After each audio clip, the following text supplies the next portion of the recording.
When I sit down and think about how I reached where I reached, one of the things that I regret most is not documenting enough.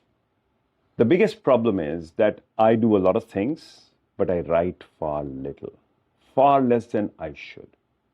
I would suggest put that habit early in your life. When you start documenting, one, you actually document what you're doing. But the second more important version of writing is to put your thoughts on paper. When you start putting your thoughts on paper, you realize something very important. While your thinking is fast, you think of a lot of tangential things. But when you write, you're supposed to write it in words. So what happens is your ideas get more gelled. And then you have version of ideas which get put on paper. And then when you read them, you come up with a newer version of them, you write them again. So this kind of writing, compared to talking or having discussions, is far more important for you in the longer term.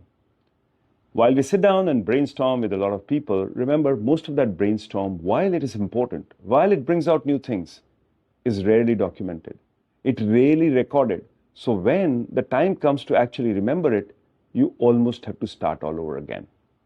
So the importance of documenting and writing is far more than the importance of brainstorming and thinking.